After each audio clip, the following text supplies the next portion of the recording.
Would you be surprised to learn that men lose weight better on a very low-carb diet than women do? It may not always be the case, but one research study shows it was, and I want to explain why. I'm Dr. Brett Scher, the medical director at DietDoctor.com, and I just wrote a post at DietDoctor.com about this study by Stanford researcher Lucia Aronica and her colleagues, published in the journal Nature. And this was a sort of a secondary assessment of the DIETFITS trial.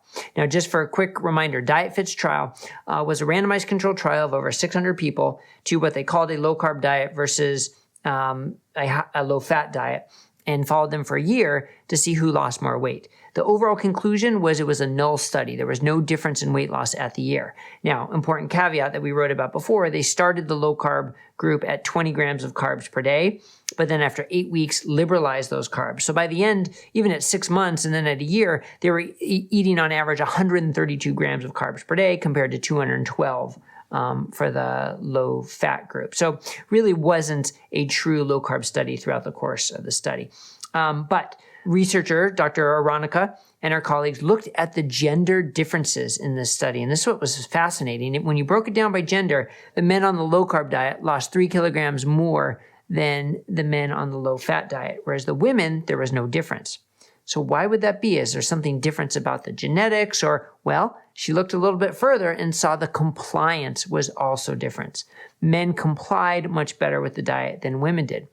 She went back and also looked at the pre-randomization questionnaire to see about people's beliefs about high-fat food, low-fat food, etc. And the women had much more hesitation about going on high-fat foods. So in my podcast with Dr. Aronica, she brought this up and she said, look, it's no surprise when you go to the grocery store, the low-fat yogurts are pink, right? A lot of the low-fat, they're in pink containers. A lot of low-fat foods are specifically marketed towards women because there's this culture, this stereotype that a woman's not going to sit down with a big steak with butter and cream, and she's going to sit down with her salad and her light dressing and maybe a little, skinless, boneless chicken breast, right? That's a stereotype. That's not obviously true for everybody, but that is a stereotype, and marketers take advantage of that. So what does all this mean? Well, in the DIETFITS study, there was a difference in compliance by gender and a difference of success